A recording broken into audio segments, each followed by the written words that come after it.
Welcome to Poorna tasty kitchen. வீடியோக்குள்ளே போகிறதுக்கு முன்னாடி சப்ஸ்கிரைப் பண்ணாதவங்க சப்ஸ்கிரைப் பண்ணிடுங்க. அப்போ தான் நாங்கள் போடுற வீடியோஸ் உங்களுக்கு வரும். இப்போ இனிப்பு அவல் இட்லி எப்படி செய்வது என்று செய்முறையை பார்க்கலாம். தேவையான பொருட்கள்: இந்த பவுலில் 2 கப் அவல் எடுத்து வச்சுருக்கேன். 2 ஏலக்காய், சிறிதளவு நெய், பாதாம் பருப்பு, கட் பண்ண அத்திப்பழம் 2, முந்திரி பருப்பு தேவையான அளவு, துருவின தேங்காய் தேவைக்கேற்ப, 1 கிளாஸ் பால், சர்க்கரை தேவைக்கேற்ப எடுத்துக்கோங்க. ஒரு பவுல் எடுத்துக்கோங்க. அந்த பவுலில் 2 கப் அவல் எடுத்திருக்கேன்.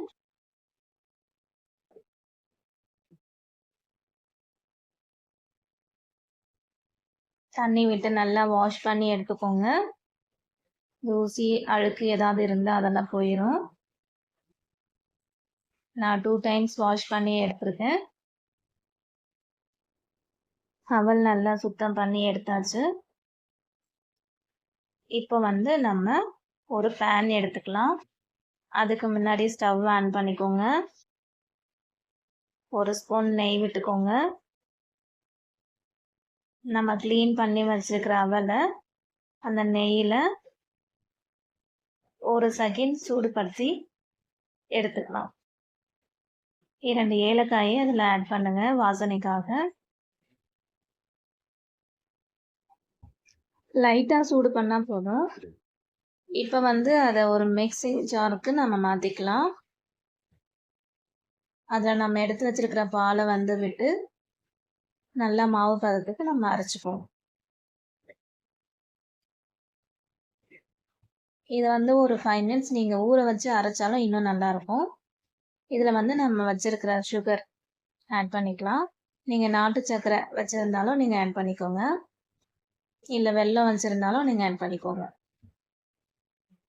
இதை நல்லா அரைச்சி எடுத்தாச்சு. இதை நல்லா கலந்து விடுறேன். கை வச்சு நீங்கள் லைட்டாக கலந்து விடுங்க.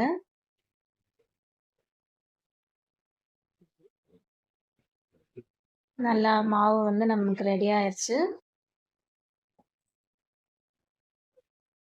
இப்போ இது தனியாக ரொம்ப தண்ணியாக அரைக்கக்கூடாது, கொஞ்சம் கட்டியான பதத்துக்கு தான் நம்ம அரைக்கணும். இந்த பக்குவத்துக்கு இருந்தால் போதும். ரொம்ப தண்ணியாக அரைச்சிங்கன்னா அது நல்லா இருக்காது. மில்க்கு நீங்கள் ஃபுல்லாகவும் ஆட் பண்ணிக்கலாம், இல்லை ஆஃப் நீங்கள் வாட்டரும் நீங்கள் ஆட் பண்ணிக்கலாம். இப்போ நம்ம ஒரு இட்லி பாட்டு இல்லைன்னா ஒரு பாத்திரம் எடுத்துக்கோங்க. அதில் தண்ணி விட்டுக்கோங்க. இது நம்ம இந்த அவலை நம்ம ஸ்டீம் பண்ண போகிறோம். தண்ணி நல்லா பாயில் ஆகட்டும்.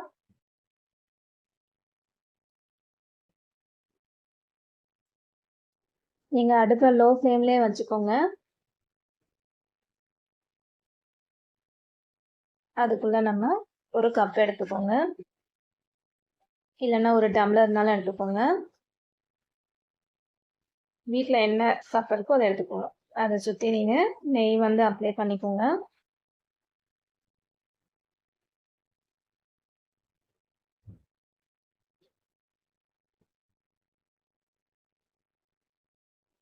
துருவி எடுத்து வச்சிருக்க தேங்காயை அதில் கொஞ்சம் போடுங்க. ஒரு லேயர் தேங்காய் போடுங்க.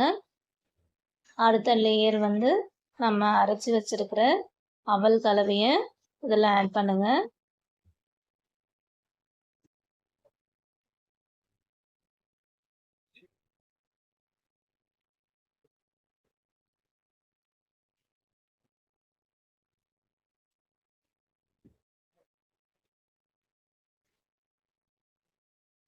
அடுத்த லேயர் துருவின தேங்காயை ஆட் பண்ணுங்க.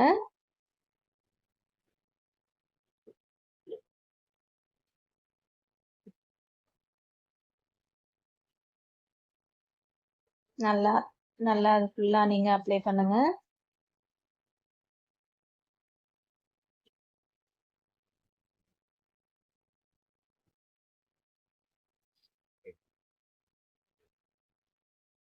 அடுத்த லேயர் மறுபடியும் அவல் கலவையை ஆட் பண்ணுங்க.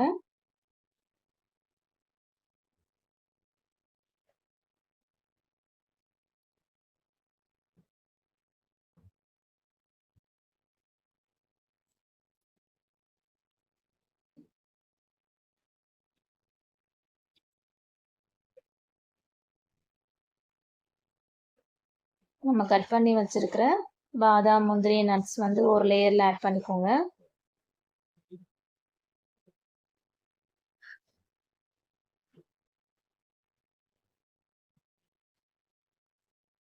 இந்த அவல் வந்து ரொம்ப டேஸ்டாக இருக்கும்.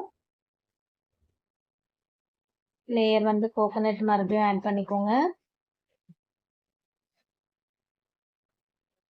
ஒரு லேயர் வந்து அவல், அது மாதிரி ஒன்று மாற்றி ஒன்று நீங்கள் உங்கள் விருப்பத்துக்கு ஏற்ற மாதிரி நீங்கள் லேயரை நீங்கள் மாற்றி கூட வச்சுக்கலாம். நம்ம சாப்பிடும்போது அந்த நட்ஸ்லாம் வந்து வாயில் கடிப்படும் போது ரொம்ப டேஸ்ட்டாக இருக்கும். அந்த சுகரில் நல்லா அந்த நட்ஸ் எல்லாம் ஊறி இருக்கும், நல்லா பாயில்ட் ஆகிட்டு இந்த நட்ஸ் வந்து நீங்கள் ஆட் பண்ணிக்கோங்க. முந்திரி,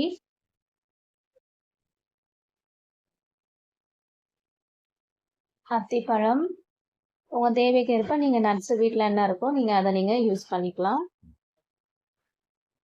குழந்தைங்களுக்கு கொடுக்கும்போது ஹெல்த்தியாக இருக்கும். உள்ளே என்ன இருக்குன்னு பார்க்காம சாப்பிட்ருவாங்க. ரொம்ப ஹெல்த்தியான டிஷ் இது. குழந்தைங்கள்லேருந்து பெரியவங்க வரைக்கும் நம்ம எல்லாருமே சாப்பிடலாம். அத்திப்பழம்லாம் நீங்கள் குழந்தைங்களுக்கு வந்து இந்த மாதிரி செய்முறையில் செஞ்சு கொடுத்தீங்கன்னா ரொம்ப ஆரோக்கியமாக நல்லா சாப்பிடுவாங்க. கோகோனட் வந்து ஹெல்த்துக்கும் நல்லது. இப்போ நம்ம பேட்டர் வந்து இந்த மாதிரி 4 கப்பில் நான் ரெடி பண்ணி வச்சுருக்கேன். இது வந்து நம்ம ஸ்டீம் பண்ணி நம்ம இட்லி வந்து எடுத்துக்கலாம். இட்லி பாட் இல்லைன்னா நீங்கள் இடியாப்பம் வைக்கிற தட்டு இந்த மாதிரி ஏதாவது இருந்தால் எடுத்து நீங்கள் ஸ்டீம் பண்ணி எடுத்துக்கோங்க.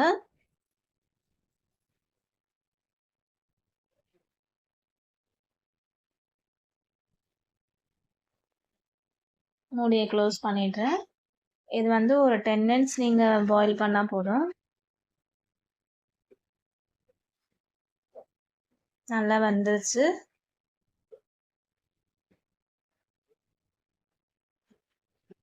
இப்போ நம்ம இதை வெளியில் எடுத்துடலாம்.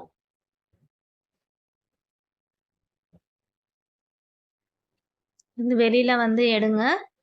இது நல்லா சூடாக இருக்கும். இது வந்து ஒரு 10 மினிட்ஸாவது நீங்கள் ஆற வைக்கணும். நல்லா ஆறி வந்ததுக்கப்புறம் இது ஒரு பிளேட்டுக்கு வந்து எடுத்துக்கோங்க. பிளேட்டில் வந்து நம்ம சர்விங் பவுலுக்கு நம்ம ட்ரான்ஸ்ஃபர் பண்ணலாம். ஒரு கத்தி இல்லைன்னா ஒரு கரண்டியோடைய முனையை எடுத்துக்கோங்க. இப்படி நீங்கள் உள்ளே வெட்டி எடுத்தீங்கன்னா அழகாக வந்து ஷேப்பாக வெளியில் வந்துடும்.